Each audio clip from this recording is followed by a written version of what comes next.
What's up, motherfuckers? Welcome back to another episode of the Low Life Motherfucking Chopper Podcast. Oh, you scurvy dogs.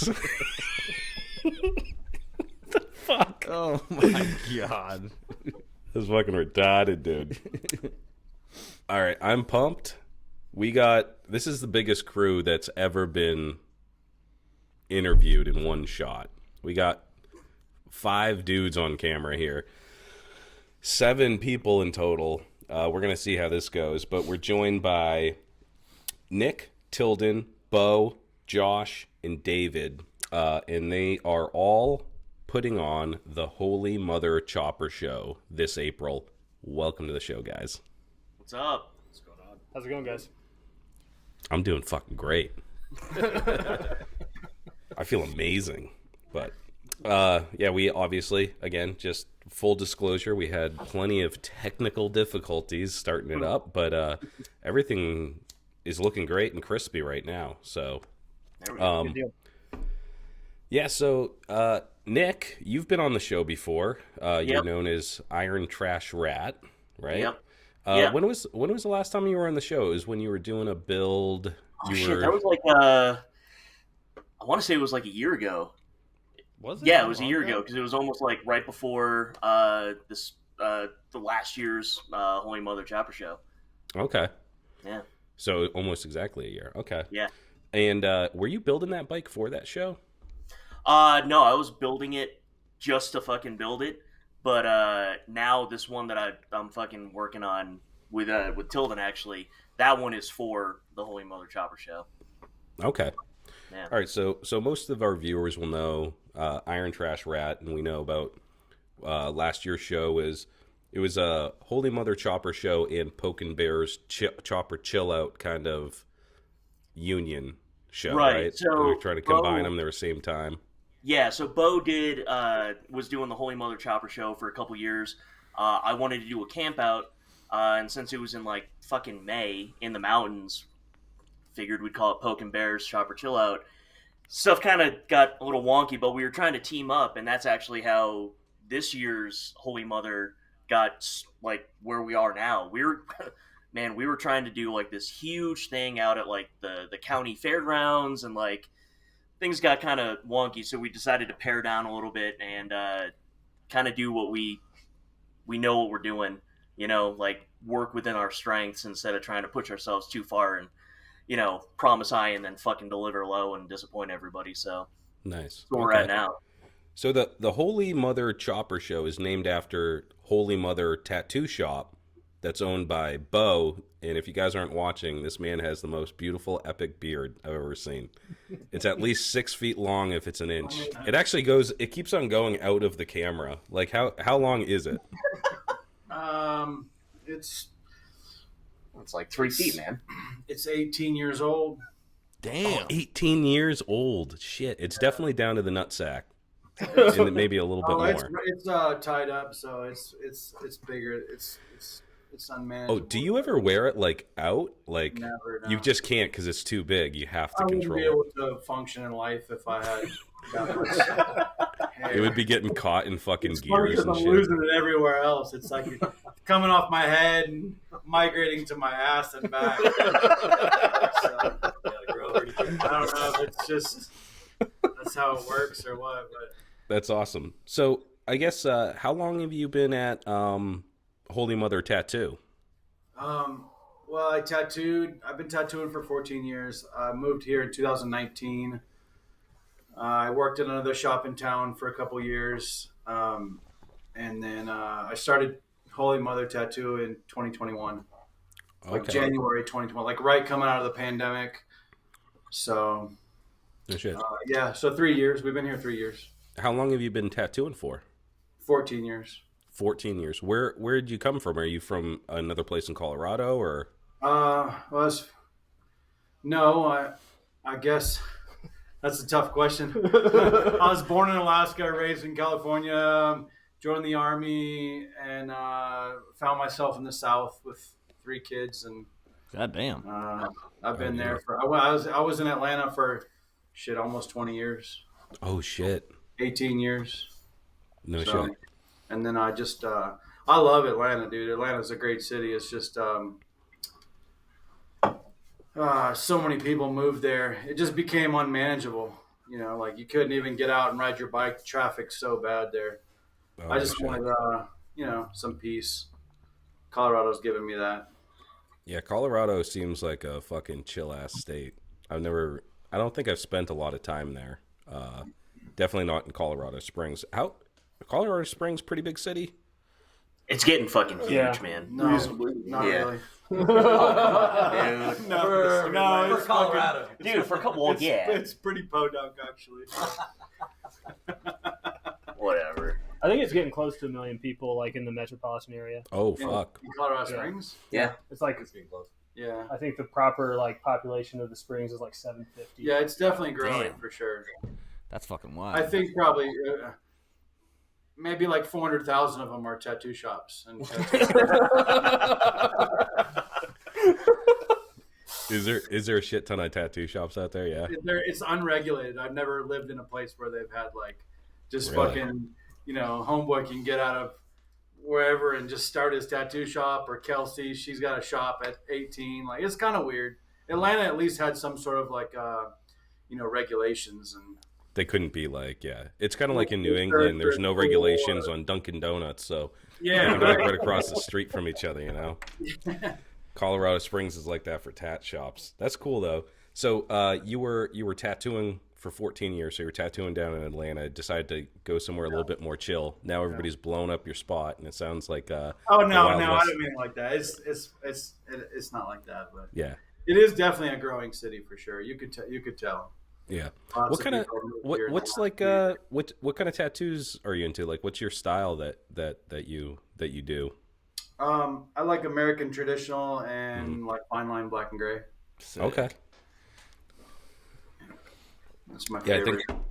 I think that's But like- if I could do a good job, I'll do it. Like if Yeah. it's a name, like I grew up in street shops, so like, if I could do a good job and I got time, I'll do it. So yeah, I grew up unfortunately during like that like new school era where things were like fucking bright and crazy and shit, and then I matured as I got older, and I was like, man, I wish I didn't get all this fucking stupid shit like on my neck, like big fucking dude. I was like so young and stupid. So all my tattoos are gross, except for the American traditional ones when I finally grew the fuck up. Dude, all my tattoos were done in prison.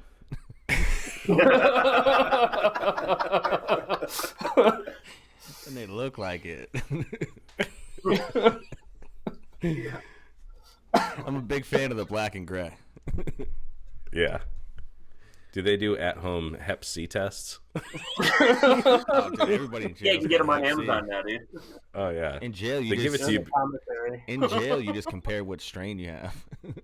They give it to you before you even get to Gen Pop. They test you like, hey, this guy doesn't have Hep C yet. Yeah, you get that in intake.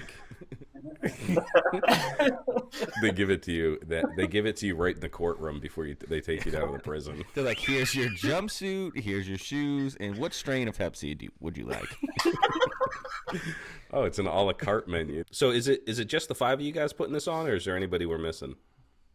Well, yeah, pretty much. And then Bo's wife, Christy. Huh? I mean, Yeah. I think we got a lot of like, Yeah. There's a lot of Help hands. yourself. a lot of people helping and stuff. There's a lot of people that aren't here that help every year, and Okay. yeah, I mean, it's all kind of like a community thing. Yeah. I started putting on it. Honestly, it was extremely overwhelming to run a business and a family and tattoo a full-time schedule, and I paint as well. I wanted to keep it going, but last year there was like fucking like 400 or 500 people here, and it was just honestly, it was overwhelming, dude. It was Mhm. great. I loved every minute of it, but it was super overwhelming. So having these guys, help is it's really nice. Yeah, definitely. Putting on a show is stressful if you don't have any friends, like helping out and throwing down and helping you with just fucking planning the goddamn thing, Yeah. Yeah. Oh, little logistics too. Like Yeah.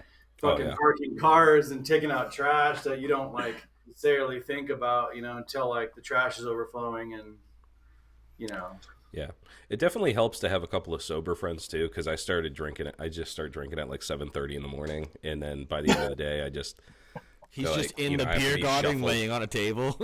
Yeah, they have to like pick me up and like get me in an Uber or a gypsy cab and get me home. It's great when we did the giveaway, though. You were all lit yeah. up for that. That's the goal.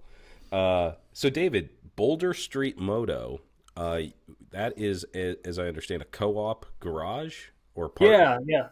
We're technically a nonprofit. We're not charitable, but we're founded back in 2016. A group of guys got together. We're just looking for a place to work on bikes. Those dudes were pretty cafe centric. So there's a lot of Japanese stuff. But it was just a pay monthly dues, 24-hour access, benches, lifts, place to hang out, drink some beer, go on group rides, things like that. I joined up right before the pandemic and got pretty involved in Tilden, joined up around that time as well. And some of those founders have kind of stepped off, and we've gotten a little bit more into a variety of different bikes, and the group's changed. We've had guys build pans and stuff in there lately and all sorts of cool shit. Nick's been working on his current build in there. It's just kind of evolved a little bit. So we're running it, trying to keep it afloat, trying to keep a spot for folks to come work on their shit who don't have a garage or a spot to wrench or just want to hang out. I have a 2-car garage at home and I don't work on my bikes in it, because it's full of bikes. Other fucking bikes. Yeah. Your other full of bikes that, motorcycles. Yeah. It's full of bikes that need to be worked on. But yeah, we've got everything over there, man. There's Tilden built a really cool CB 550 cafe bike. He's been working on his Dyna in there. I've got everything from 50cc Hondas to Ironheads, Sportsters, a 59 BSA. We're just kind of all over the place on what we're working on over there, man. It's just a place for folks to get together and rely on Tilden to fix the shit that we just broke. Do you guys allow spiders in those fucking weird 3-wheel vehicles in there? No. Fuck spiders. Right? You have some standards, right? Yeah, so technically our bylaws say that you have to own a bike. Oh, you got bylaws. Pre-1980. Yeah, we're all like official. We have an attorney. It's crazy. We've had to Holy use shit. a few times. Yeah, the guys who set it up the right way. They did That's a great fucking job. cool. And yeah, so yeah, we're a 501c7 social club is the technical nonprofit status for us, but that just means we have to have members essentially. That's fucking interesting, because so when I first started getting into like wrenching on bikes and shit, I didn't know anything, and I didn't have any tools, and I was just praying for a local like co-op garage that could like meet some people that were like-minded and have access to like decent tools and shit.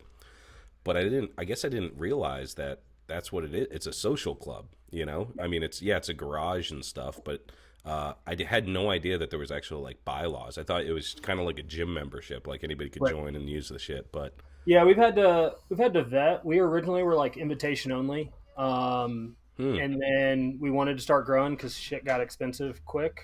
Like our rent, insurance, and utilities have tripled since 2020. And no one's getting. There's 5 of us who run it, and we're not getting paid to do that. We just trying to keep the lights on, the doors open. But it's been an interesting thing to kind of figure out and walk through and figure out how to keep it going. But yeah, there's a few community garages around the country, and I just try to stay in touch with those folks. Brian up at Skidmark in Cleveland, he does like the fuel pre-party every year. He's got a great space. I've done a vintage enduro ride with him. He's a really good dude. Been working with some guys or talking to some guys in Atlanta actually, who are trying to get a spot open, Bonus Family Garage, but they're getting pushback because people think they're an MC and don't want an MC in their neighborhood. So they've been getting a bunch of pushback. So they're selling t-shirts and hats that say the world's softest biker gang. But those dudes are just, it's just the same kind of idea. There's a spot out in Kansas City that does it. There was one in Atlanta, Brother Moto. They shut down a couple years ago, but I know those guys a little bit too. But it's just trying to keep that community going and keep it, it's not just about the folks here. That's our mission, but trying to stay on with the folks around the country who are trying to do the same thing. Because Yeah. I've learned so much working there and working on stuff there from other people. It's, all sorts of bikes, all sorts of knowledge, and that stuff gets lost. Yeah. You aren't passing it along. Yeah. That's so cool. Co-op garages. I mean, I wonder why there's not more of them. I mean, I guess because they're not profitable, right? So it's like it's a labor of love, right? So and it's a lot of work to establish a nonprofit and fucking make sure that that's just another set of bills and all that bullshit. But that is so fucking cool. I would die to have a co-op garage around me, especially like that does anything, if you're interested in building any kind of bike and you have like what are I mean you said you have lifts and stuff. You must have like special tooling and welders and things like that. Officially, so one of the things we do to keep costs down is to keep insurance costs down is that we strictly do not allow welding in the garage. There's a lot of welding that goes on in the garage.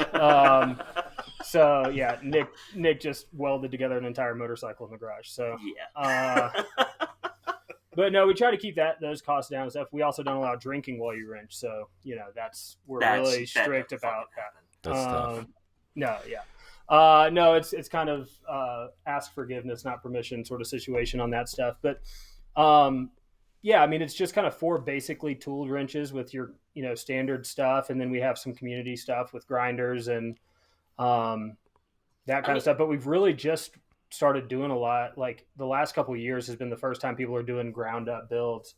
I built a 450 hardtail, a Honda 450 hardtail in there. That was the beginning of 2022, I think. 21 or no, 22, yeah. And that was like the first like, oh shit, we're like building a bike, hardtail and all, like in the shop. Before that, it was just mostly guys, repairing stuff, keeping their bikes on the road, which is great too. I mean, we all need that stuff too. It's just nice to have a place to come change oil and spoons to change a tire or whatever you need to do. Yeah. But yeah, it's pretty basic. And then if we have folks looking for stuff, we try to pick up what tools we can. We're due for a better tire machine. We just replaced 2 of the lifts. But yeah, it's just kind of 4 workstations. We have one that we let folks work on like longer term projects on. The other ones we try to keep clear day to day so that like, you can come in and change your oil or, do some minor electrical or something, kind of day job stuff. And then if you're going to pull a motor, you can take over the longer term lift. Okay. That's pretty much what I did. I mean, like, I have a garage and I could have done it at home, but it was a lot more fun to like come into the spot where you do have other people like filtering in and out, during the day. And Tilden helped me a lot with my build.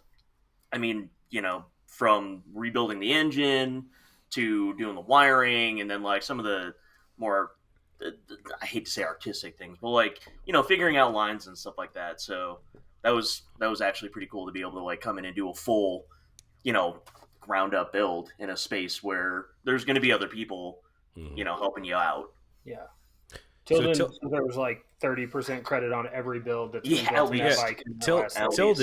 Tilden, why are you so good with building motorcycles? Where did you get started on bikes? I got started on bikes with cars and lawnmowers. When I was a kid, my grandfather had a barn full of old Husqvarna and I don't know, just somebody name a motorcycle, lawnmower brand. Briggs and Strattons, stuff like that. And Kohler motors and shit. Exactly, yeah. And I'd go spend a week up there every summer before my mom was done with her stuff working for the schools. And he knew I liked messing around with wrenches. I didn't know what I was doing, but he'd be like, here, tear down this lawnmower. And I'd ask him questions and he'd tell me, hey, this part does this part does that. And since I was a little kid, and then once I got my own car, I started doing all its maintenance, restored an old C10 with my dad, and when I moved to Colorado, I got an interest in motorcycles and started a frame-up restoration on the CB550 Cafe that I built. So, no shit.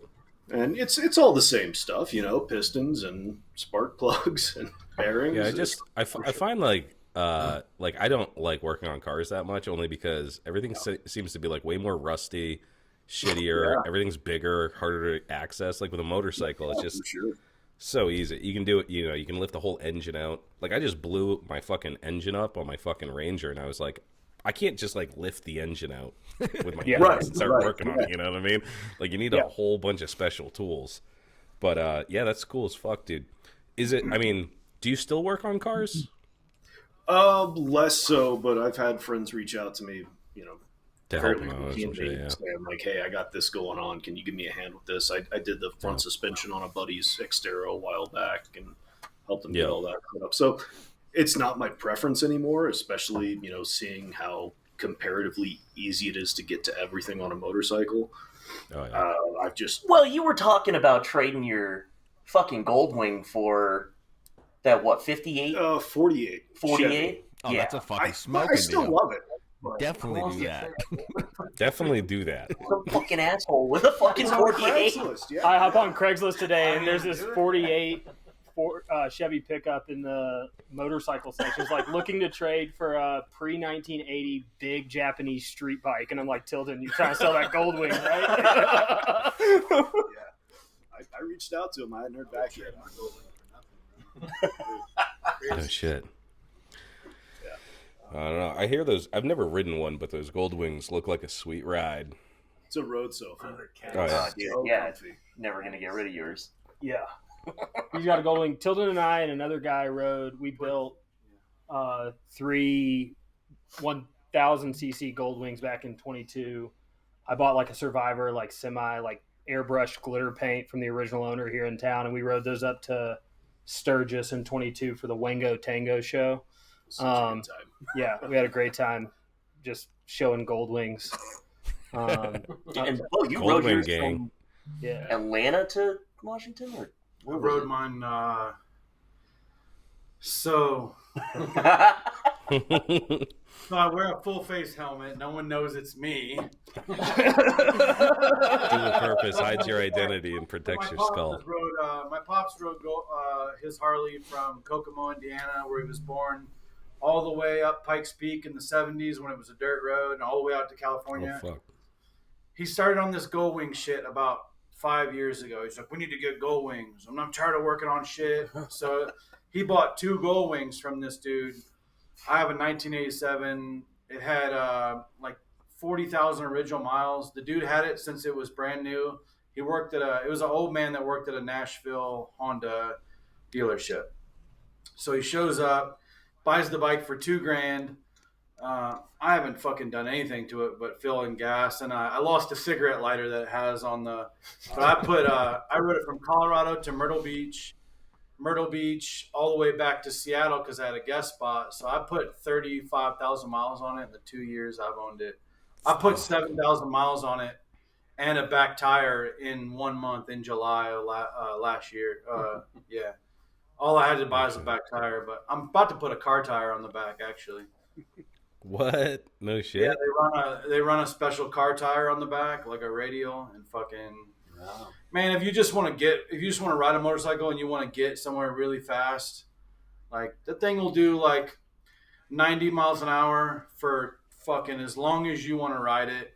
It won't burn oil. It's ugly as fuck. It's ugly. It's the ugliest motorcycle I've ever ridden. But like, I mean, you're still riding a motorcycle, and it's just like it's like. I probably shouldn't say that. But. Yeah, it's still technically a motorcycle. I mean, yeah, I mean, you're not going to be pulling mad strange on a Goldwing unless you stop by the bingo halls. I But rode from Phoenix. I just took it down to Phoenix, and I rode this rural highway. It's Highway 60. It's off 66, but it comes out of Phoenix. It rides through like Globe, Arizona. And the fucking headlight wouldn't turn with the steering wheel, bro. So like I'm trying to go through these mountains and shit. It was middle of night, and the steering wheel is pointing off into the forest, and it's pretty. I made that mistake. There's some parts of it that are just. it doesn't move. It's like fixed, so it's just always it's straight very forward. The steering wheel turns, but the cowling goes. It's crazy. It just seems like an oversight of design. Yeah, like, it's not ideal. you want to be able to see The where you're headlight's going. just for looks on a Goldwing. But I mean, you could. I rode it. My son lost his baby last summer when they were at the beach, so I rode it fucking 28 hours straight from here there. I took a 45-minute nap, Red Bull, joint, cigarette to get to Myrtle Beach, and like I said, dude, the oil wasn't even a different color. It fucking was good engineering. That's all I could say about it. It's not a great ride, but super good engineering. Gotta appreciate that about it. Better than being in a car. Yeah, yeah. for sure. Yeah, for for sure. sure. Yeah. Yeah, not much, but for sure. Better than being in a minivan, you know. It's like the Minivan's pretty minivan of dope. the. It's the- I like that. And minivans go pretty fucking fast It nowadays. does have an so- exit cigarette lighter. That's pretty cool. Minivans are not sick. My wife had a minivan, and I could Yeah, burn the quick tires cigarette off that lighter. thing, bro. Yeah, dude. Especially the new one. Like they finally got the idea that like, dads are tired of driving Yeah, pieces of dude. shit. So Dude, they're this like, minivan "Let's had fucking go black to the-" leather interior and red stitching. This shit was gangster as fuck. Hell yeah. Yeah, but dude, that's the whole fucking problem. Like, every aggressive fucking road raging dude I've ever encountered is in a minivan because he's in the Yeah, minivan. He has to fucking act right. mad hard, dude. Yeah. So at least if you put a cool engine in it and it goes fucking fast and it's got like cool leather interior, There's a like dude in you feel Denver less that's And gang. the, I dude, don't and the know. system bumps in a minivan. got 2 turbos. Because the acoustics. Right Yeah. out the kids, so you don't have to hear them, right? Put 'em right off. I'll pull up to my kid's school, listen to NWA with the windows down. No. You'll never catch me in a minivan. Oh, come on. You haven't been in Dude, the you right put a bike van. in the back. Yeah, dude. No, I grew up, my parents had a van. It was a Plymouth fucking. Yeah, those are much You know, different. Dude, it was like maroon. And, Yeah, I know. I know like, exactly which van Yeah. you're talking about.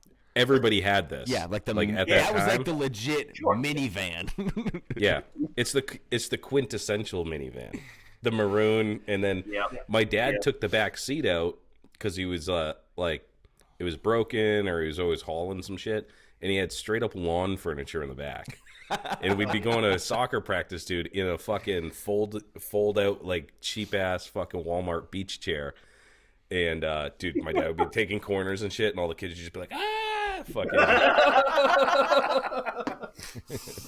In the back windows, like dead of summer, of course the AC doesn't work. In the minivan, you just have that little thing that you can push the window Yeah. out just a little bit. You can't like roll it all the way Dude, down. So it's 150 in the back. Listen, to this day, I'm still terrified of those windows. Because when I was a kid, I tried to open it, and it shut and squished my finger in there, dude. Oh, fuck. I'm still yeah. terrified to fuck with those things. Yeah. And how many times did you get your hand caught, like your brother or something, like fucking shuts the huge Yeah, the sliding door door, on the fucking hand. and it weighs 700 pounds, dude. I remember looking at my fingers, like just like there was no gap. You know what I mean? Like my fingers just disappeared into this minivan. Like looking out the window and seeing the tips wiggle. As long Yeah. as they're still wiggling. Yeah, if they're wiggling, then the nerves are still there. Yeah, But. it's fine. And they stop Um, wiggling. Problem. So, Josh, how do you are you part of the co-op? Are you do you go to the co-op? How do you know these guys? I'm not. Like I said, dude, I'm the bum in the back. No, I just know them through bikes, really. Known these guys for a little bit, Boulder Street Moto, and then Nick through the show that the Poke and Bears Chill Out thing that he did with Nick, with Bo. And yeah, just kind of through motorcycles in general. And then last year, kind of tried to, or did a little motorcycle show myself at a bar. These dudes sick. all helped out with everything. So yeah, kind of just through riding and everything. How'd you get into riding? So I rode BMX my whole life.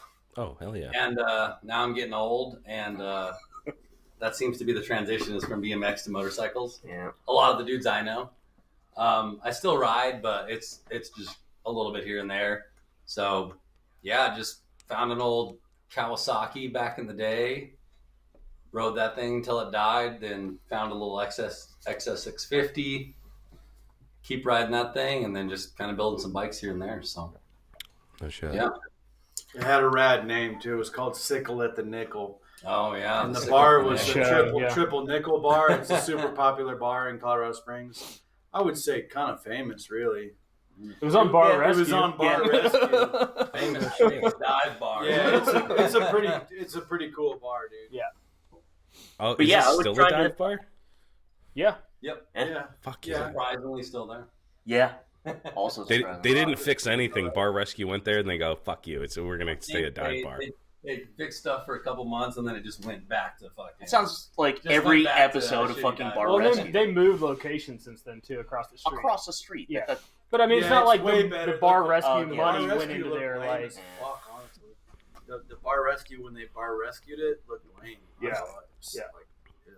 That's all fake. They just like throw up like a bunch of Yeah. stuff, and then it's like, cool, your bar's fixed, and then everybody just takes the shit down and like Yeah, goes back to the it's- bar they were before. They're trying to make a dive bar better, and you're like, no, it's a dive Yeah, bar it's- for a reason. Right. You're only losing money because you probably. Yeah. Yeah, don't try to fix dive bars, man. No. Don't try to fix stuff that's already cool. It's like, oh, what? You're not profitable? No shit. It's a dive bar. Like, we need to preserve these places because, Yeah. like, I can't stand going into a restaurant or like a bar now. It's all like venture capitalists, and they're like, oh, we're like country western, and we serve bacon and shit. Fuck. And it's like all the IPAs and stuff. Like, I miss going into dive bars and feeling like I might get stabbed. The bathroom, like, things are like broke. Like toilet has like a big chunk taken out of it. There's a dive bar up by us, and like in New Hampshire, you have to serve food. And to get around that little loophole, they don't have any grills or anything. They just sell like chips and fucking Slim Jims and stuff. Yeah. Hey, And whatever. it's just like cheap ass beers and fucking like, if you get really fucked up, I guess you can grab a Slim Jim or whatever. But like that, you need to have. And here's the other thing: at all these fancy schmancy motherfucking places, there's no pickled eggs. You go to Oh. a true dive bar, Dude, bring dude, them back. yeah. I want pickled eggs on the bar, That jar or that's like been there for communal about nuts. 12 years. Yeah. The Yeah. only one I know is Tony's. Tony's? They got Yeah. pickled eggs. Well, Yeah. I'll tell them to dig one out of the bottom so it's got all the That's- flavor in it. It's all good stuff. Yeah, that thing's been marinating for like 17 years. Yeah, I'm fine with The it. pickled eggs fell out of fashion a long time ago. 30 or 40 eggs in one of those big barrels. Dude, yeah. By the time, like, that takes a long time. No, I To think get that's down to the the way last that is egg. here too. You have to serve some sort of. Yeah, it's food of substance is what the law says. So there's a bar up in Denver that has one can of Bush's baked beans, and it's like $75 behind the bar. It's like, you can buy that if you want. That's fucking awesome. Dude, I'd buy that. Yeah, that's the kind of bar I want to be at. Yeah. Yeah, that's the good thing about when we were mentioning too many tattoo shops. There is a lot of dive bars here, and I do appreciate that. We're in Atlanta, all the corporate Applebee's and Oh fucking yeah. all that shit took over, and they got rid of the dive bar because it was, the pickled egg. Yeah. Fucking, Yeah. So, I That's do what like any major city, like I travel a lot for work and shit, and I'll go to you go to New York, you go to fucking Boston or whatever, and it's like, what did Disney take over, dude? Like there's no like independent business owners that like, unless they're faking it, like they bought out the fucking guy that used to like make good deli sandwiches in the 70s. They just keep the name, and then they just. But when you Yeah. find a real place that's like authentic, and it's like just a bunch of dirt bags, we got fucking gross food. We're here. Yeah. We got cheap drinks and They're so shit. Then you good. know those are your people. You know what I mean? My, But you gotta my find favorite spot here closed a couple years ago. Papa Joe's. Did y'all ever do Papa Yeah, Joe's? Papa Joe's. There's a Whataburger on top. Yeah, it got bulldozed for a Oh, yeah. Whataburger. Oh, It opened in Whataburger. 1957. Yeah, great. The same lady, same lady owned it the whole time. And, the Thunderbird kills it, dude. That was the year the Avs won the Stanley Cup, and the bartender was just like, "I'm not cooking food during the Stanley Cup game, so I'm just going to put out a chili cheese dog buffet, and it's just free. Just come in here and drink and Oh, eat as many that chili sounds cheese Now dogs you're as you speaking want." our language.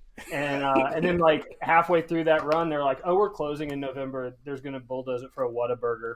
It's like, fuck. That fucking sucks, dude. I never even heard of a chili cheese dog buffet. Yeah, dude. It was he just pretty he, great.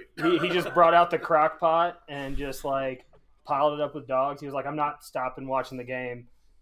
Bartending was like definitely his like fourth priority, which is what I want. Well, dude, the north end of town like got so fucking bougie. It sucks dick. Yeah. It's just like all these, like the distance between like Denver and the Springs just like keeps shrinking every year. So you get all these people that came from California that are used to paying like $2,600 a month for a 1-bedroom apartment. And they come here and they can get the same thing for like $1,600. And so it's just like they brought all their money and they're ruining the north end of town. It's still pretty cool downtown and then like on the west side, but yeah. I don't go north of Rockrimmon. Yeah, exactly. Ever. No, north end sucks. Damn. Yeah. These streets where it's at, dude. We gotta get the strip club open again.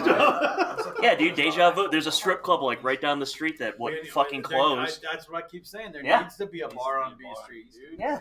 We don't have. We're in county, so there's no like fireworks and fucking. We're just past the city line, so like cops after 7:30. Actually, after dark, no cops.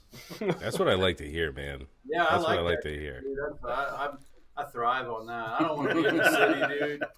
Fuck those nerds. You got to close your business at a certain hour, and you got to Yeah. fuck. Yeah. Hand Keep- sanitizer every. We need to keep some unsafe spaces, you know what I mean? Like, go outside at night at your own risk. Yeah. Eat those questionable pickled eggs, you know what I mean? Live dangerously. We should do urban camping here. Yeah, dude, right in the parking lot. I mean, we got a bunch of campers right behind the shop. They camp full time, dude. No one says shit to them. We should have the Poking Bears camp out right here. Dude, there we go, yeah. Yeah. Dude, that'd be dope. An urban camping chopper Urban outing. camping. That's never been done. Danger, never hurt anybody, Bring a knife. If You just don't know where the homeless start and the chopper bros begin. Oh, that would be quite a party. Yeah, I mean, they'd just intermingle. Oh, A lot of us 100%. look like homeless people anyways. So. The Boulder Street parking lot has Definitely like already. slowly accumulated like 30 shopping carts over the last like 2 years. There's like 3 Jesus. abandoned buildings around us, an old hospital and an old like printing press building. And they're definitely just like homeless people living in there. And it's just like they just leave their shopping carts at our front doors. Like, We tried to return them. We called like 3 grocery stores one day and we're like, hey, we got a bunch of your carts. And they're like, oh, it'd be great if you could bring them back. Like, no, you can come get them. Last time I checked, I wasn't on your fucking payroll. Yeah. Damn, dude. You make go-karts out of them or something. Yeah, we should. Yeah, well, that's been a consideration. Just throw like a 350 motor in the back of one of them, Man. rip it. Yeah. So what's for the Holy Mother Chopper Show? What was the inspiration around starting that? And tell us a little bit about like last year and what you guys have planned for this year. So I started it in 2021. I just literally was sitting in here. I drew this weird little chopper guy on a 8x10 piece of fucking paper, and just that's a tough question. I don't know. I mean, he drew a poster and decided to have a show for it. That'd make a great flyer. Yeah, really. I mean, that's kind of how it happened, dude. I have a buddy named Jeff Quilty, super good builder. He was at Mama Tried. He's helped me gather a lot of people. I kind of just like hit him up. I was like, dude, let's do a chopper show. I don't know. It was supposed to be a party. It was really the first year party of having my own tattoo shop. I've been a tattooer for a long time. I've always worked for people. I was, I'm just blessed to have my own shop. So I don't know. There was nearly no kind of, smoking weed and drinking a few beers, and you draw something up, and then all of a sudden, it became. Last year was a little overwhelming. I didn't think it was gonna kind of turn into that, but I'm glad it did. So There's just not a lot for stuff for bikers out here. Like, Not surprisingly. in the Springs. yeah, Yeah, but not really in the front we have the range. most. I believe that's a statistic. I think we have the most licensed motorcycle riders in the nation per capita, right? It makes sense. Right. Yeah. Yeah, so we have a fuck ton of people who ride motorcycles, but you know, like you said, there isn't a guy who, and especially with these military kids, they're 19 or 20. They don't know shit. I was in the military. I didn't know shit at 19 or 20. So like, a lot of them want to get bikes, but they get crotch rockets or they get something that's they just don't know what they're getting. So like, this show does, and same thing with the garage. It does help, like a lot of people get into things where they wouldn't normally be able to.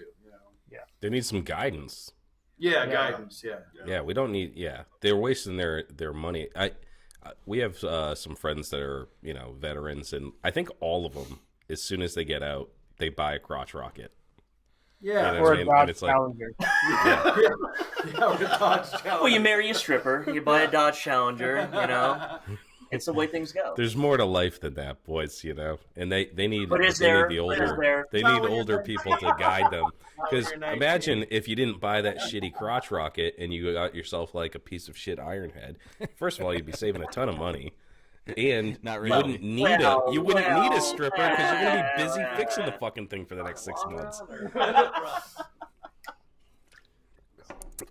So where's the show? Is it held right at the tattoo place? Yeah, right in the parking lot, dude. We used to. I don't know if we're gonna do it last year, but we have this weird ravine back behind us. It's like it's a runoff. Yeah. It's basically a runoff for the mountains, and it's like maybe 400 yards wide. It's fucking huge. But all the homeless people camp back there, and they make shanties Sick. and shit. So I'm like, fuck, we'll just ride our mini bikes back there. And so we've had a mini bike race the last couple of years. Yeah. So it's We'll been just pretty. cut a hole in the fence, man. Fuck Yeah, it. we'll cut a hole in the fence. The city tried to block it, like the county tried to make a fence and shit, and it's like, fuck them. I think some homeless guy's gonna cut a hole in the fence, and We're just gonna Homeless guy. happen to race mini bikes down We'll there. patch it up. Yeah. but Yeah, no, or as far as or for the show, you could bring back bum fights. That was very popular back in the day. yeah, Cut a hole in the Like, fence. knuckles and have them really get after there's a it. guy who sells brass knuckles. Yeah, that's what I'm saying. I'm sorry, paperweights. We could have a guy who's selling paperweights. We can buy paperweights and then have them fight with that for money. That'd be For But fun. our honestly, amusement, yeah. But honestly, our idea was to grow the show. I contacted Nick. I said like last year there was 400 to 500 people here. Oh Parking lot fuck! was overflowing. It was like It was huge. It It was was absolutely huge. huge. So I told Nick, I was like, dude, I'm obviously not going to be able to do this by myself or with my wife. I need some help. We were trying to create this thing in Callahan, which is about 25 miles east, Yeah, so it's it was kind of Kansas-ish. yeah, it's pretty flat. I mean, There's as far as it's a yeah. fairground. So there's a flat track. There's parking. Like we could take over the world with that spot. Except, it does take funds, and Right. maybe next year we could raise, $6-7 grand. I think the dude from Indian Larry says Sure. it costs 20-25 grand out of his pocket to throw the block party. So, and that's in New York. So Oh yeah, these guys just went to it. yeah. Oh, nice. He said, I think that dude said it was 20 to 25 grand out of his pocket to put that show on. So, and it's an amazing show. Fuck. But That's it why they costs- charge so much for a vendor spot. Sure.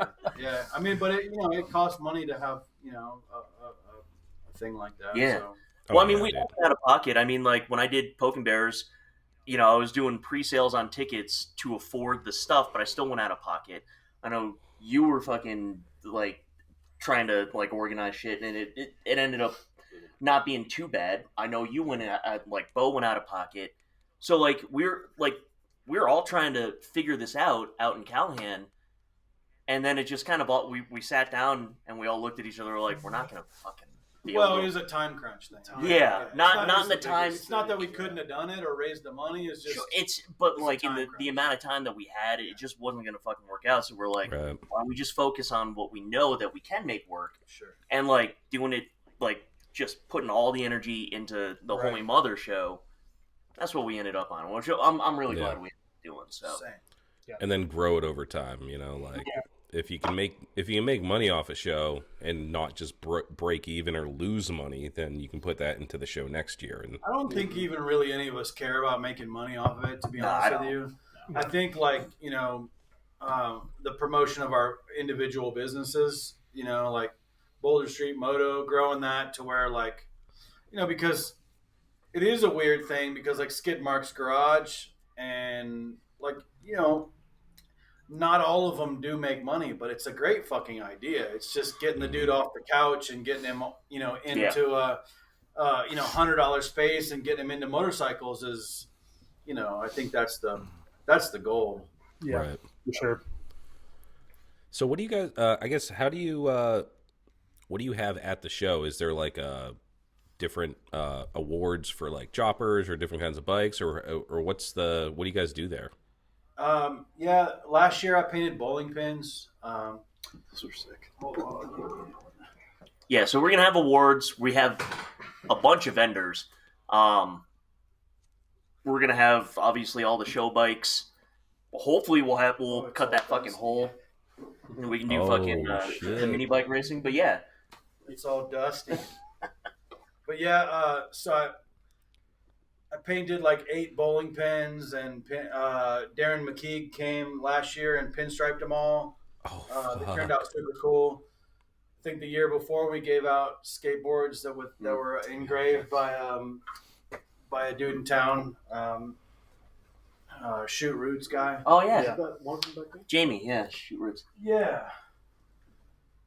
On the Oregon back there, I don't know if you guys can see the skateboard on the Oregon. It's one of the prizes from 22. Oh, but yeah, we do kind of like, just, I guess like any chopper show, they're handmade, and that means a lot. That's dope though. So Darren McKeague came out and did the pinstriping on that shit. Yeah. Darren came out and guest spotted here, and then pinstripe the bowling pins. I was gonna say I see this the red skull up there. Is that McKeague over? Yeah, up there. Yeah. I was looking at that. I was like, that looks like Yeah, I got another piece behind here, a tapestry that he gave me. Yep. And then Bare Knuckle Paul was here last year. Fucking good. Yeah. Paper Street Customs, Ryan Gore, he's coming this year. Hell yeah. So, No School of Choppers was here last year.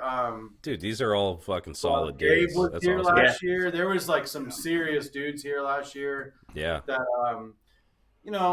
I think like these are 45, 50-year-old dudes that have been doing it for 30 years. That like because of like all 7 of us really, and then everybody else the chopper movement's really getting to the point where now like you could buy drag specialty stuff all day long. But now that you got like a guy like Bare Knuckle Paul, or not now, but now it's privy to us, right? So there's so much good parts coming out that are for your motorcycle. They're really fucking well made that, you could spend $150 with drag specialties and get your part. Or you could spend $350 with Paul and never have to replace it again. Right. Yeah, that's a good point.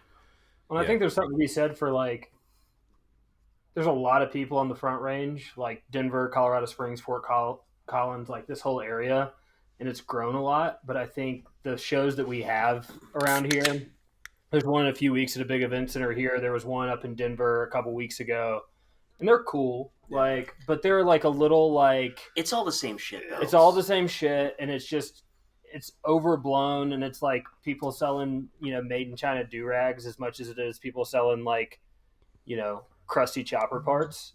And like those shows are just not enticing to a lot of us who are actually like building. And when you have Bare Knuckle Paul and these guys coming out for this, I think they like the fact that it's just a show in a parking lot at a tattoo parlor, and it's just back to that. It's only 4 hours. It's not all fucking day. You know what I mean? You don't have to pay $25 entry fee and it's free. $15 beer. Oh, it's a free show. Yeah. The first 2 years of the show, we gave away free beer, and everyone was like, "Why are you giving away everything for free?" And I'm like, "Well, for people to show up, dude." So it's worked out pretty good. We got a lot of pinstripers and painters. Yeah, we got a lot of cool people coming this year. A lot of local vendors. Yeah. I think everyone's local, jewelry right? makers. Yeah. A bunch of people. You didn't say nothing about your mountain stand. Oh, yeah. I mean, Yeah, he didn't. He's one of the your wife, right? wife owns a shop in town. She's a vendor. You know, everyone's got. There's a ton of different vendors, and at school, like just stuff that kind of caters to the motorcycle community. Like, And Well, I people think that make stuff with their hands. you Dude, know? yeah, and I think that's a big difference between like a lot of the big shows that we've had. You know, like up in Denver at the Penrose Event Center, they're gonna be for the like I hate to say it, but like the hell yeah, brother. You know, like the dude that's gonna dress up in his fucking like his little uniform for the fucking weekend, trying to cosplay as a fucking biker. You know, where he's got like 5,000 miles on his fucking on his bike. Meanwhile, everybody that you know what I'm saying though, like and then all the other fucking people that like really want something a little bit more fun. Like that. At least with the Poke and Bears thing, and I know with Josh's thing, like we were trying to fucking make something for people that wanted to do something a little bit cooler than that. A little more homegrown. But a little less reason your guys' wasn't bigger is because of the weather. It Oh fucking my God, it hailed. dude. On They this got like dude. 4 inches This of dude- hail This dude in June for his show in June, last year. Dude, in the middle of June, it fucking hailed like inch-sized That's hail fucked. balls and Yeah. covered the parking lot. Who was it that was switched- out there I like switched- doing donuts? I switched the That was days monkey because a ears. lot more people were able to come the next weekend. Yeah. That was, I mean, yeah, and it was the only day out of the summer where it Colorado was is a about 3 tough inches. place to put a show on, dude. But all these Yeah. dudes came down from Denver. A lot of dudes showed up. everybody braved the Hailed. rain and the rain. There's a great. We went into the bar, drank beers, and then Colorado, being Colorado, the sun came out. All of that melted in an hour.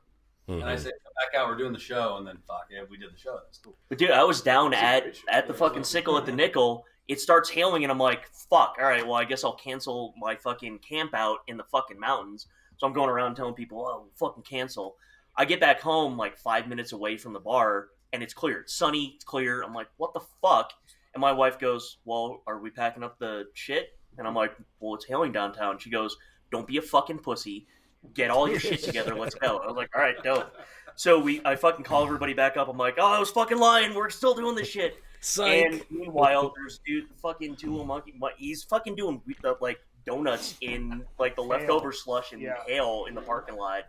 And then like we get up the mountain pass, the U pass going up 24 into the mountains, and it's sunny and clear, 67 degrees up there. It was beautiful the rest of the fucking time. Oh fuck yeah! Like a few people bitched out, but like everybody that showed up was fucking cool. That could There show was up, like 40 people who rode down from Denver and got caught in the hailstorm, just pulled off to the gas station. They were like, cool, we're good. Came down to the show and then rode up and camped with us. Yeah. Yeah, the weather's good for that. It just like you don't want all those people at the show anyways that won't ride in the rain and hail and stuff. It's like you don't want soft ass people to hang around with. You don't want to make friends with them anyways. So it's like, thank you, Mother Nature, for weeding these fucking people out. You know, I was really hardcore. I rode 2 blocks from the garage to the show in the hailstorm. It was pretty tough. Dude, that's hail fucking nuts sucks. though. Hail, like you guys are saying, like golf ball size hail. That'll take a motherfucker No, out. it wasn't that It big. was probably the size of like a quarter. That still Yeah, fucking maybe- hurts, yeah, bro. maybe. That's Dude, still gonna think about sting it. on a motorcycle. Rain enough to coat hurts, the parking dude. lot. Imagine hail. Yeah, It was nuts. It was fucking no crazy. joke. Colorado, dude. I mean, 3 years ago, it was 95 degrees on Labor Day, and then Mm-hmm. 2 days later, Yeah, it was fucking snowing, yeah. We got 2 Yeah. feet of snow. and then What the and then fuck? that following Saturday, it was backed up to like Yeah. 84 degrees. Yeah. But So- you can say all that about Colorado, and like I mean it's wild, but The weather's amazing. it doesn't rain that much. We've had a pretty wet winter, which has made it hard to ride. But like if you've got gear, man, you can ride year round. Like there's a couple days that we get snow, they're here and there, Yeah, you but can usually ride. you're going to get a day that's going to melt that snow. At 1 o'clock, Yeah, almost every day of the winter here, you could ride your motorcycle. Really? See, that's wild Yeah, to 'cause me, dude. I think at Colorado, I think fucking snow and skiing and same, shit. dude. I always thought that. And The then sun's out 300 days a year here. Yeah. The sun's out. Like so we're in a all the high time. desert. Yeah, fuck California. We're in the Sunshine State. I think we are. So we're if you drive like west from Kansas, you come across eastern Colorado and it's just flat as shit. And we're the first hill. Pikes Peak is 12 miles. 12 miles west of where we are right here, and it goes straight up that way. but we're pretty protected here. We get winds and we get some other stuff, but it's pretty. Nothing lasts longer than a couple days. Yeah, it's pretty dry, so we get not a lot of rain. Last spring was pretty wet because, like, if you do get a really wet winter, it'll like kind of just stay up against the mountains, and you'll just get like an afternoon rain shower. But other than that, man, if you want to ride your motorcycle, there's no other state on the planet that's better than just. Oh well, I rode through Arizona and stuff. I mean, like New Mexico's good, but like there's parts of New Mexico, Colorado, dude, the entire like state, the $1 Million Highway, and then up by like Buena Vista, and like just even all I-70. out, just ride your motorcycle, no stoplights, no traffic. Yeah. You could go in several different directions. And did you guys hear fucking Danger Dan's podcast when he took the fucking Prism dudes on the Pan Ams? No, I didn't. No, he did this fucking like big fucking run with Jake and like the rest of the crew from Prism, and they fucking rode through Colorado, and they said that was the best part of their entire trip, which fucking makes sense. No shit. Yeah, it's absolutely gorgeous here. Oh yeah, dude. Yeah, it's beautiful, and the riding is, I wouldn't say technical, but it's twisty enough. It's twisty and down and up and flat. Like, it's good riding, dude. Yeah. Really good dude, riding. I love going out east from here out into the flat lanes and just like it's 2-lane highways with no traffic, and you can just like daisies and fucking grasshoppers. And you can just ride for forever straight and just like go out, or you can go up in the mountains 15 miles that way, and you can do Ute Pass and go up to Deckers. I mean, Deckers. Yeah, and depending on what kind of bike you got if you go down like on your way to Canyon City and you go through Phantom Canyon. Oh yeah, that's Phantom such a Canyon's beautiful nuts, bro. Oh like, yeah, and all of a sudden from Phantom Canyon you're up in fucking Victor. Victor, up near Cripple Creek, where all the fucking 11,000 feet elevation. Yeah, you know. No shit. But there's a little bit of some people out there that have never seen an ocean, though. Have all of you guys seen the ocean? Yeah, I'm sure. Yeah. I'm sure. All of us, I'm sure we all have. Yeah. I grew up in the South. I'm from Mississippi. Oh, okay. Like, you pretty much from lived New on the York. fucking ocean. I was born in Corpus Christi, like on the coast. My dad was a fishing boat guide, so I've seen the ocean. But Nobody's from Colorado. Because listen, I was just gonna ask. Have you seen an ocean? I've seen both. listen, I live in New Hampshire, and I have cousins that live up by where Rhino lives, and some of them have never seen the ocean. Fuck off. Dude, I'm like, Yeah, I I swear had to a meeting God. with a coworker. Some of them have never come I down had a to the meeting with coast. a coworker the other day in Philly, and he was like, I've lived in Pennsylvania for the last like 8 years, and I've never seen the Atlantic Ocean. And I was just like, What Like, a dildo. You could throw a rock and fucking hit it. Yeah. God damn. Yeah, it's weird. I was just I was at a family my wife's side, a family function in Rhode Island, and her aunt was like, "I've never left New England. Never What even the left fuck? New England. That's so fucking weird to That's me." That, wild to me. Yeah. Yeah. That's borderline depressing. I will say this, though. Yeah. Here's one thing about New Englanders, or maybe this is like the whole fucking country. I don't know. I've been all outside of New England, but when it comes to like geography, dude, I couldn't even tell you what state is next to Colorado. I have not a fucking clue. Yeah. Yeah, you guys are saying like something about Kansas and stuff, and I'm like, I'm trying to compute that. Yeah, go around Kansas. Fuck Uh, Kansas, Yeah, Jesus. We're go what, north or 100 south of Kansas. yeah, I mean, 150 miles from the Kansas border. If you're on top of Pikes Peak on a clear day, you can literally see Kansas. Yeah. On the top of Pikes Peak. Yeah, it's even more sad because I've actually driven through there, you know.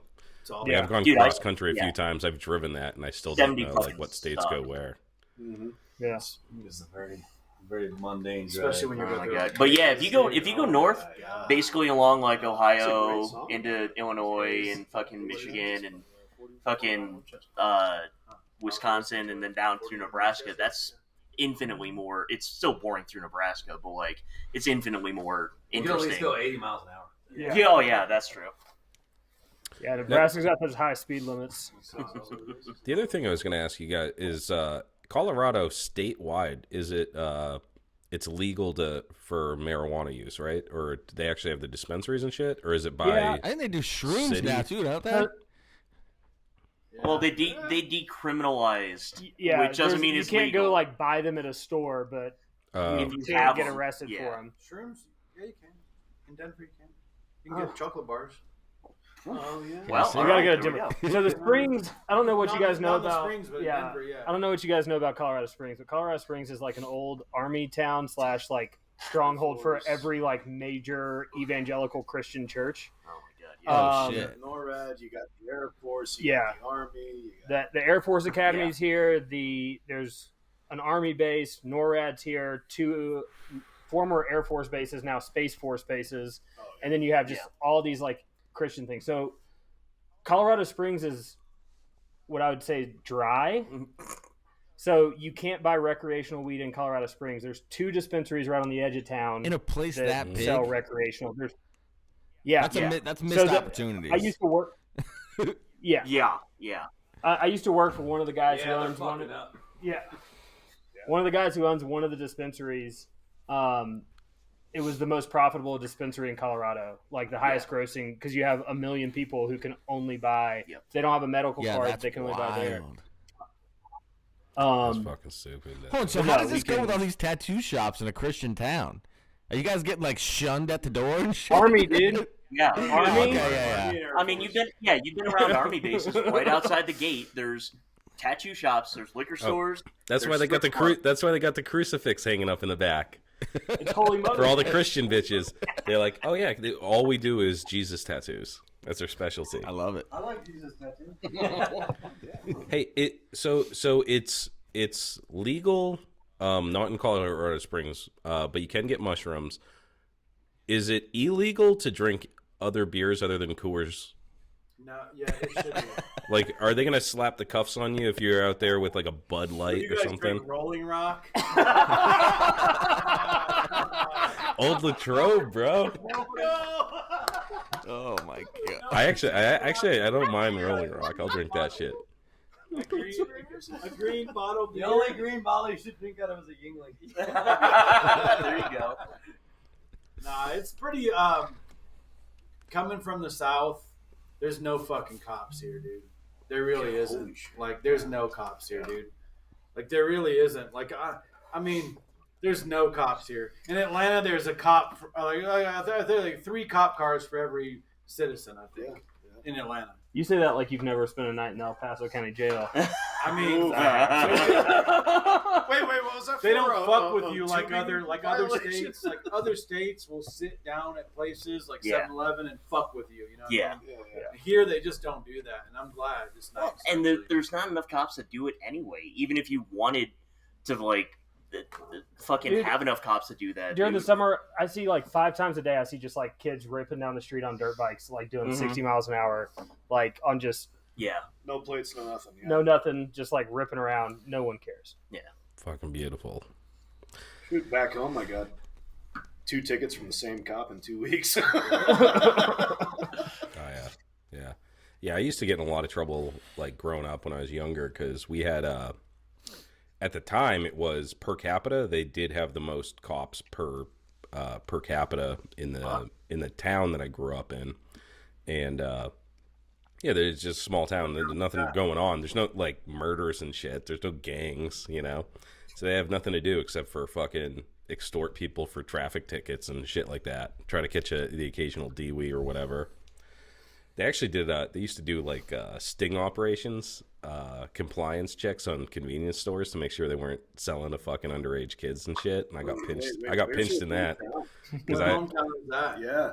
Yeah, I used to fucking. I used to work at a convenience store, and I'd sell to anybody, dude. A baby came in, I'd give him a carton of cigarettes and a fucking 6-pack. I didn't give a fuck, dude. Never asked for ID once. But yeah, they busted me up.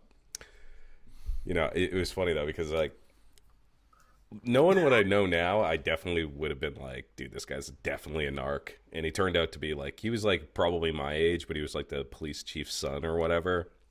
And I sold him like a 6-pack, and he was like, oh, just like, I could tell that he was like a nerd, but I was just like, whatever. And as soon as he walked out the door, like 3 cruisers pulled in.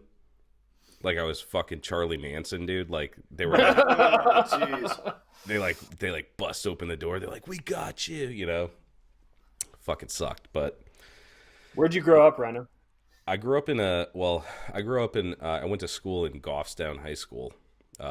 So I come from a tiny town where there's one traffic light with just like a blinking yellow light Wait, in New York? in New Hampshire. Oh, New Hampshire. All right. Yeah. I'm a New Hampshire man. I was born here. Mm. And the high school, we went to a high school. It was a really shitty high school. But they bust us out there, and that's where I grew up. And it was just a shitty town with like nothing to do and a fuck ton of cops. So they bust you for everything, you know. Yeah. I like the fucking. Are you guys considered Midwest? Is Colorado Midwest? Mountain Time? We're on like the West, border yeah. of The West. Okay. I think Midwest ends at Kansas City. Yeah. Don't you think? I think so. I think Yeah. Once you get past Kansas City, it seems west to me. Yeah, it seems great. We talked to this dude Dusty a couple weeks ago. He's in Ohio, which is pretty close to New England, and he's like, "Yeah, we're the Midwest." So I was like, "Where does the Midwest end?" Because Ohio is like 12 hours away.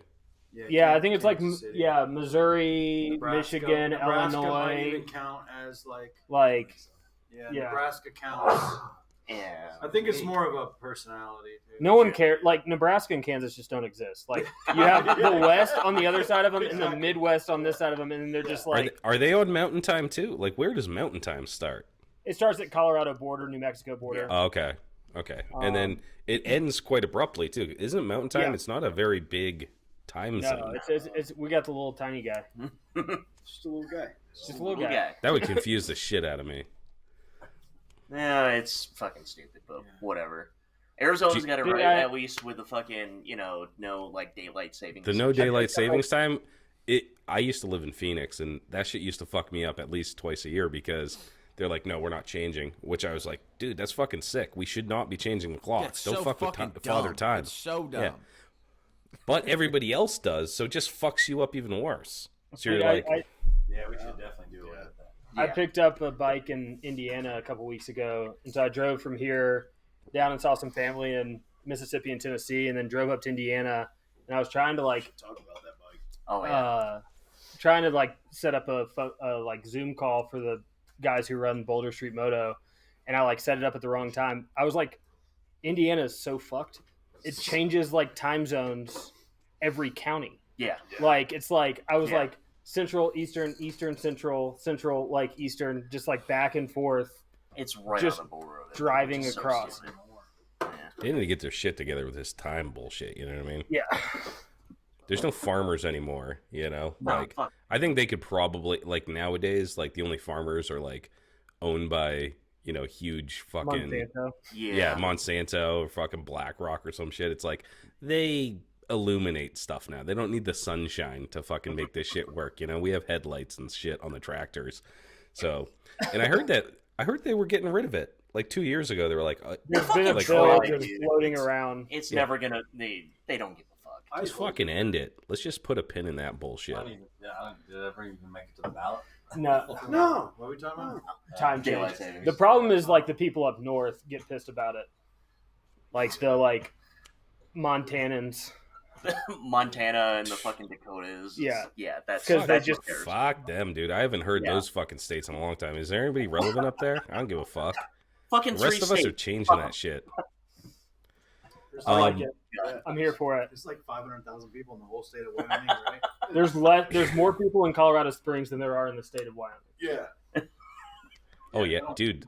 Fucking North Dakota too. I have a buddy from North Dakota. There's like 700 people that live in that entire fucking place. Yeah. The only interesting thing in South Dakota is the fucking, the Black Hills. Yeah. Right. Smoke. Yeah. So Nick, you're building a bike. Are you trying to get this bike finished by the show? Yeah, so the goal was we've got this other show coming up, the Super Swap Meet and fucking whatever motorcycle It's one of the show. big like swap meet shows at a big convention hall. Been around for 50 years. Yeah, and I've got a couple buddies that really try to push every year to get more choppers, more custom stuff into that show. Other than like, you take a stock bike and you fucking paint it. So I'm trying to get it done by then. We'll fucking see if it runs because I've got all the wire. Tilton helped me with the wiring and everything, and I can't. It's kick only, so like right What now, what kind of bike is it? so it's an '89 FXRS motor, Oh fuck with yeah! a '70s Frankenstein ratchet top, and the frame I got from out in Grand Junction. I had to like drive like 12 hours to go get it, and yeah, that thing, if it fucking runs, that'll be fucking great. But like right now, I can't get it started. So I got my buddy Pollywood. He runs Old Farm Choppers. He just painted David's tins. Like I'm trying to get him to take a peek at it tomorrow, and hopefully he'll get it started by. I think the 15th is the cutoff to register bikes for that show. So Oh, even if it It's doesn't put run, together, like yeah, even if it doesn't run, well, and David just got that fucking 350 from Indiana, right? Yeah. that was a bike he went and got, and that was in dice, dude. And he got it repainted, and it's, oh my god, it's so fucking cool, dude. yeah, I found this bike. So my first motorcycle was a Honda 350 when I was 17 years old, and I still have that. And I just like loved the little Honda 350 twins for a long time. I've had dozens of them, and You have four unbuilt motors sitting in the fucking garage right now.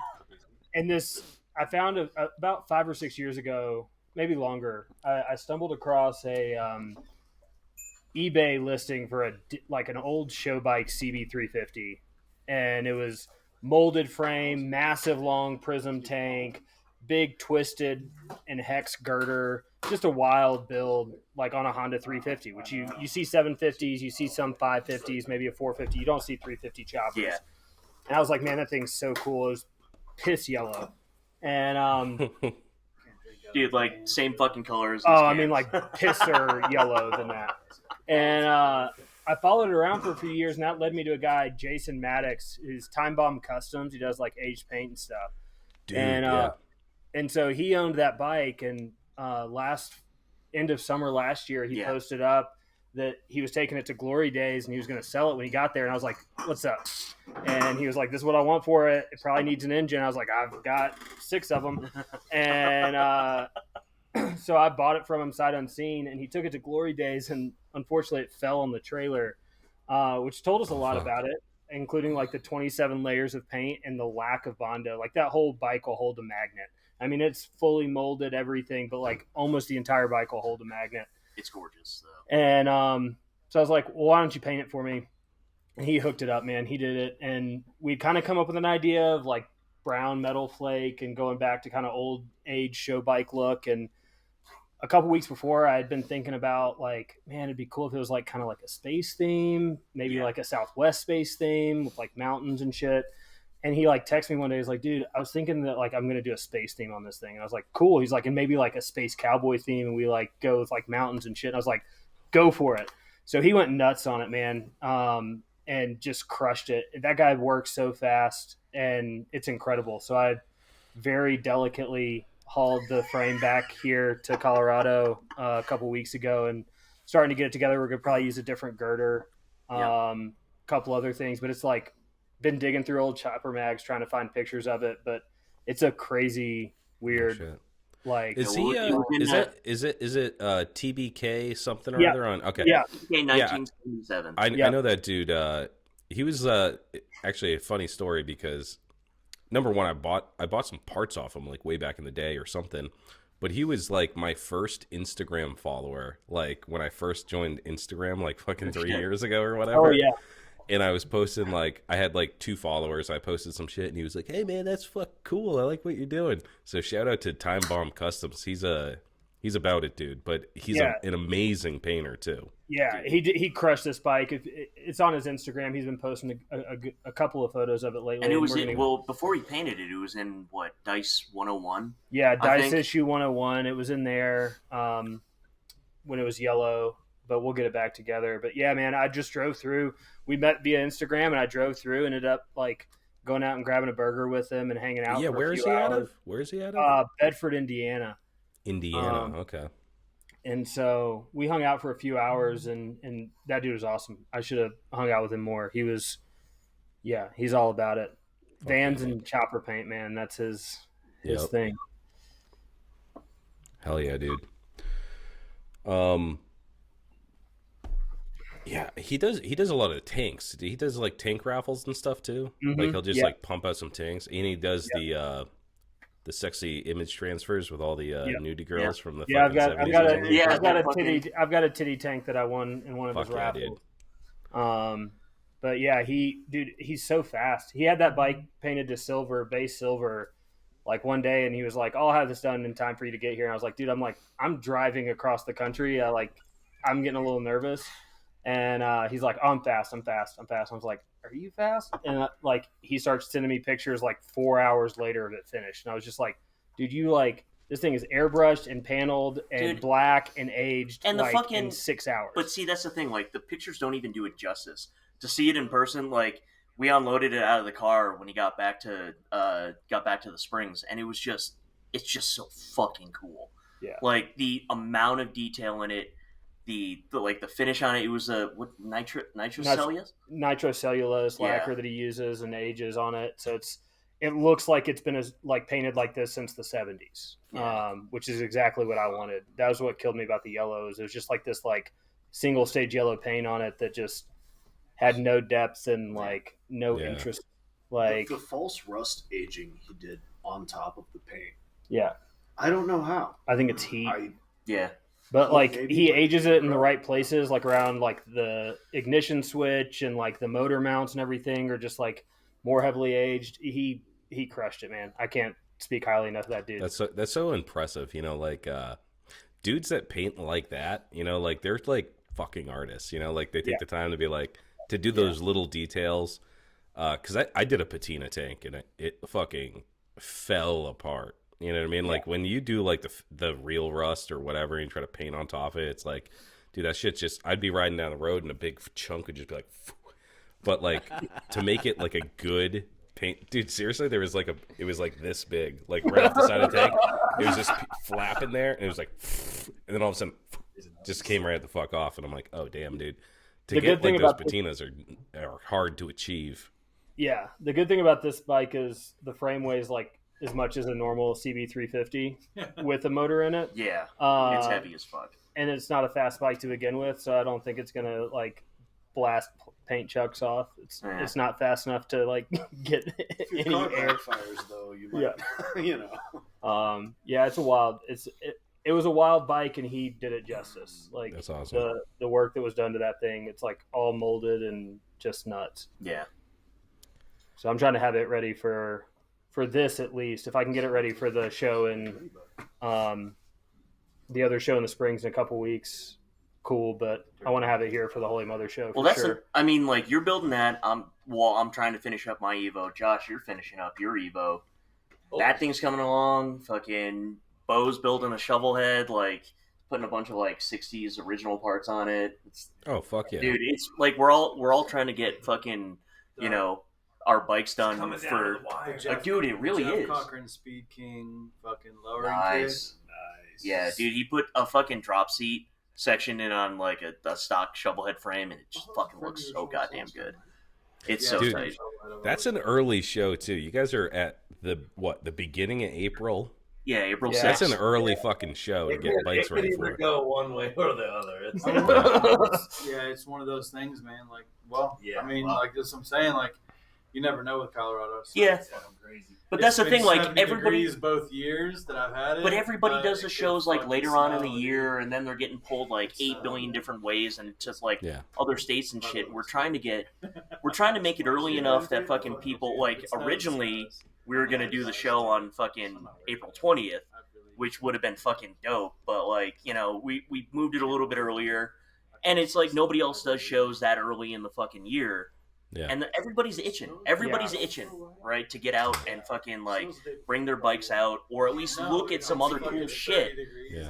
And that's if we can get something that isn't just the same tired leather, that shows up at every fucking swap meet. Daddy's belt. Oh yeah, dude, it's all that cheap fucking kettle, hot leathers.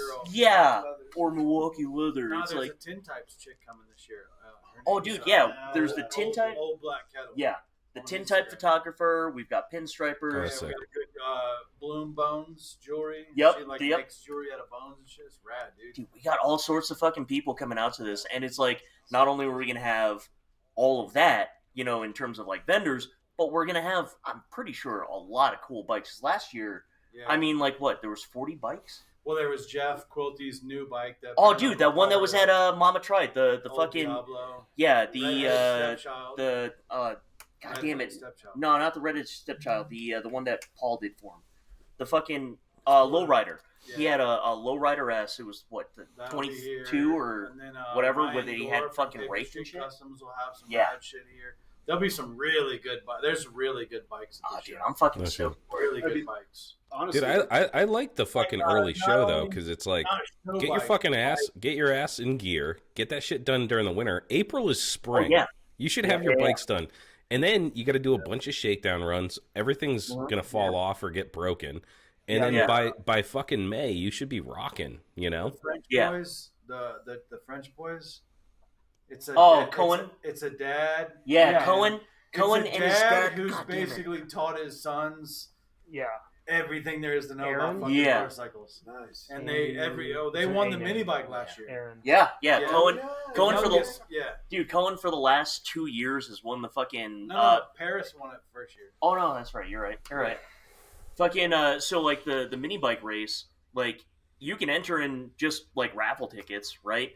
Or you can buy fucking chances to race around the track that we have out back, No, it was essentially. $10 to ride it, $20 if you didn't want to ride it. Yeah. So, And then like the fastest time got 10 extra tickets, and Cohen won this last year. yeah, And then Paris won the year before. He does a bunch of pinstriping up in Denver. But the fucking headlight was fall off. Oh my God, dude, that all thing the was pegs broken. were gone. It was Dude, it just- was broke as fuck. I rode that thing around and fell over going so fucking slow. And I'm old and busted as shit, so I like fell over and like hurt was myself fun, immediately. But it was super fun.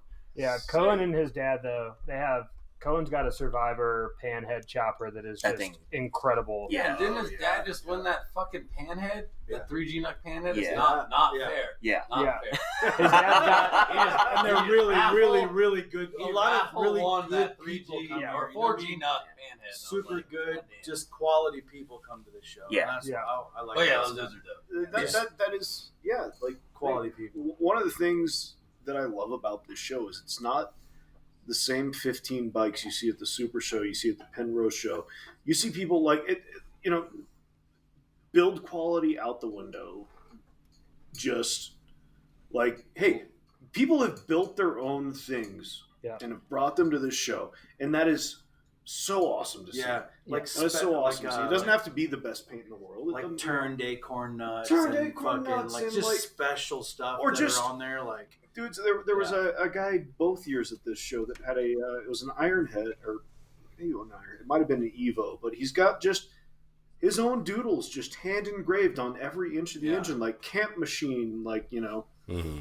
yeah. just different stuff like that. It's cool to see however way all you skilled loved on its it, you right. loved Yeah. it. Yeah, and you And Monkey's 450. Like, Yeah. One guy's got an old Honda 450 thrown in a Triumph rigid frame that's just He was the dude that was doing fucking donuts. Yeah. Yeah. And then yeah. his pony keg on the back of his Yep. Evo chopper.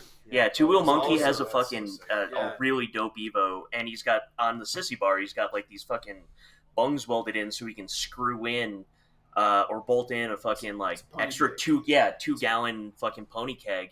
So like when he's on the road, he has it like hooked up to the fucking to a splitter before the carburetor. So like when his tank goes dry, he just like reaches back, opens that shit up, and then he's got It fucking looks 2 nice, extra too. gallons. It's Yeah, not, it's not clean like as fuck. you know, it's I thought he had I thought you guys were. It was a pony keg full of beer, and he was just like pumping it, and then on the road, he's just like, That'd be sick. No, we that'd be cool too. drink every stop instead of drinking beer. You know? It's Colorado. No shit.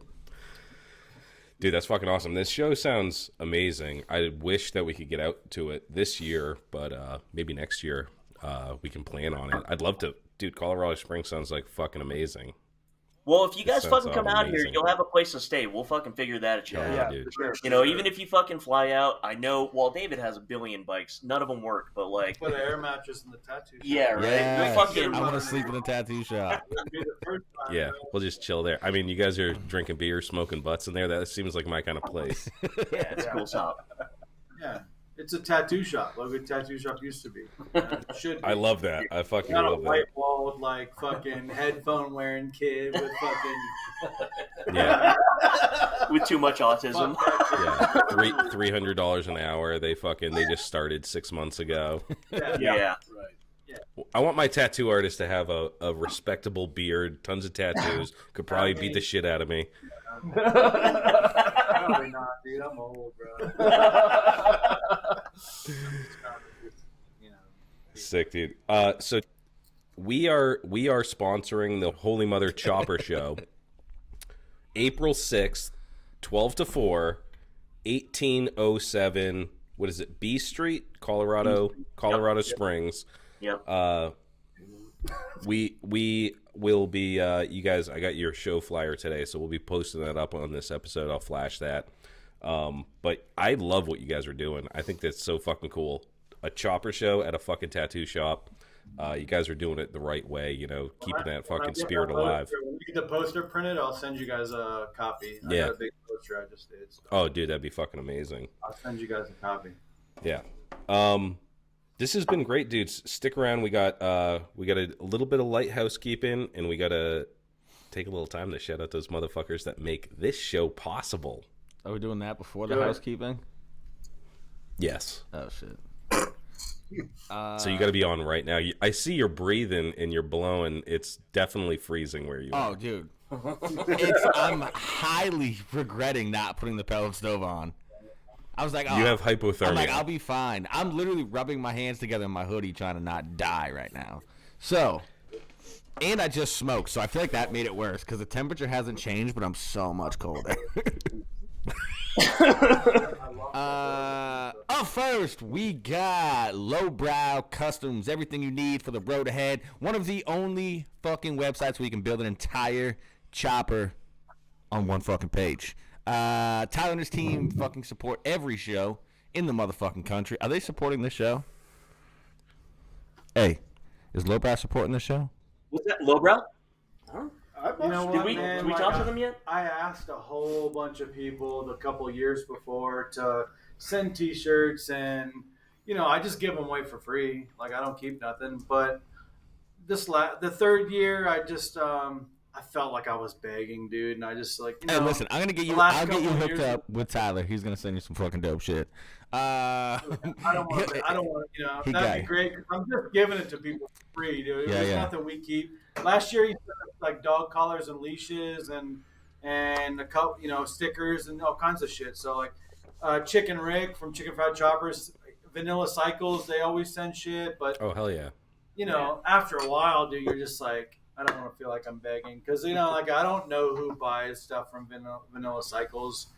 So I feel I feel like I'm begging, bro. You know what I mean? No, the Does that people make love sense? it. The people love it. Yeah, I don't know how many people buy shit from him, so I don't just keep asking the dude for T-shirts. And We'll talk to them though. and swag. Yeah, I'll get you hooked up with But him. it is a free show. I'll get you hooked up with him. It is a Yeah.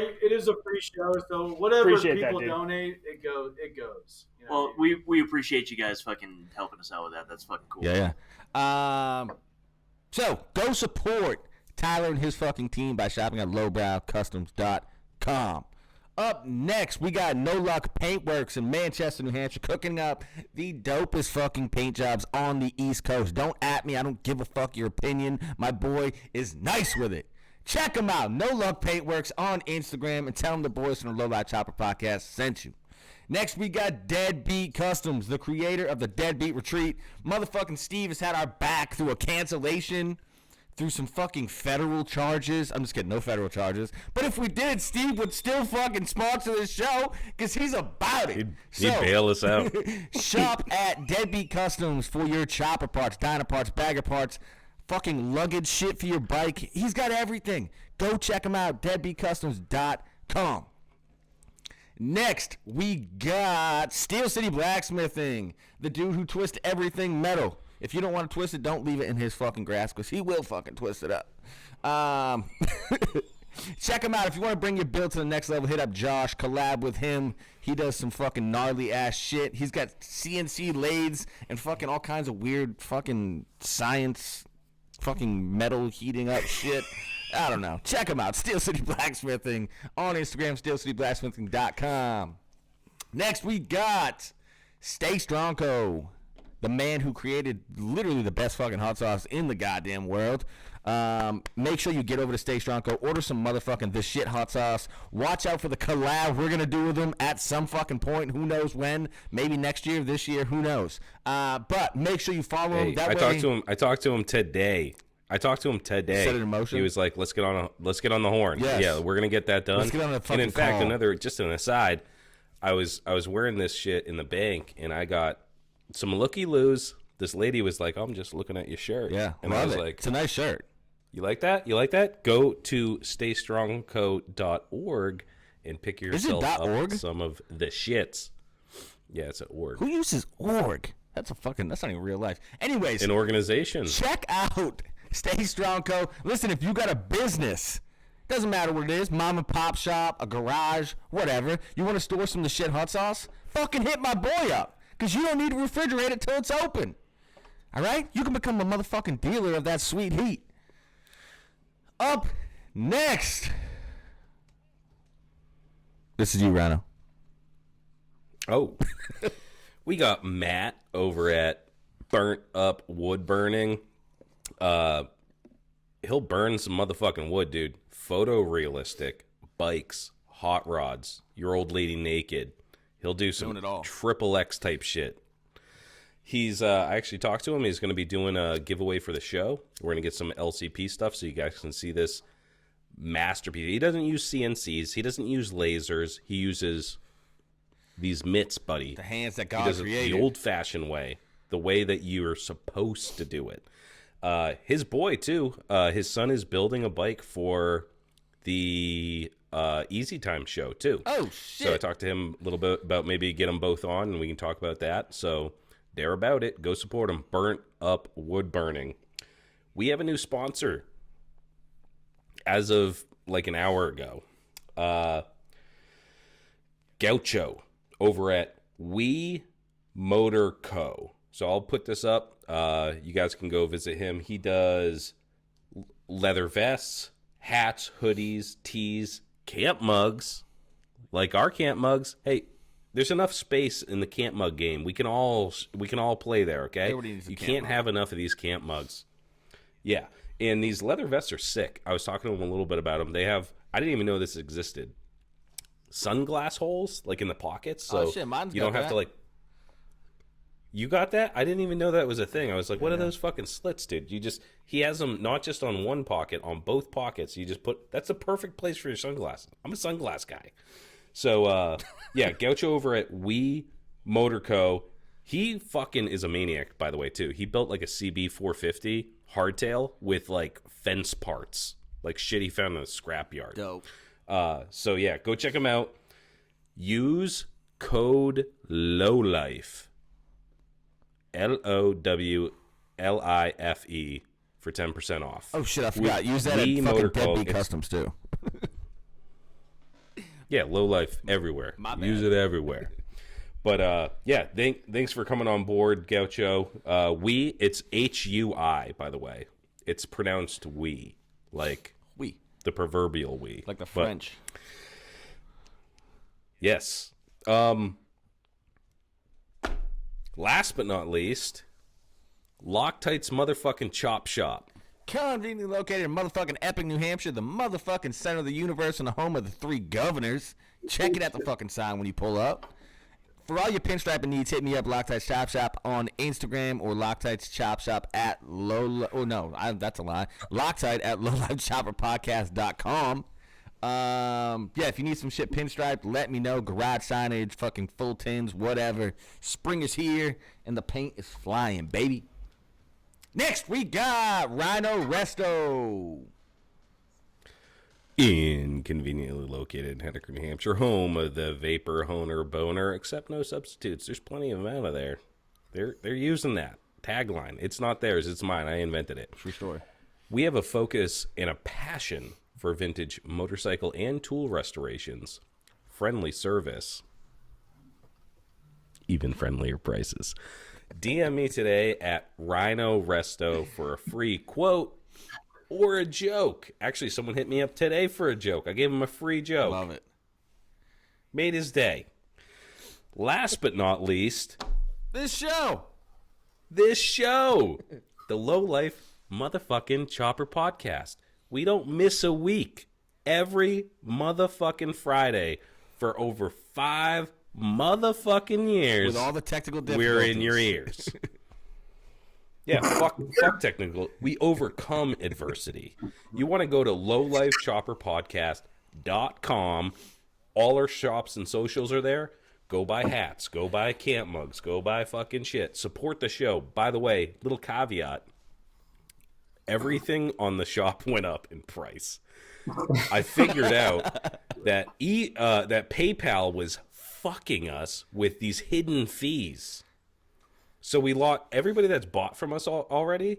You're welcome, because I was paying for some of that, and they had all these little fucking hidden fees for every single transaction, and we came up in the negative. So I had to raise the prices to cover their fucking fees.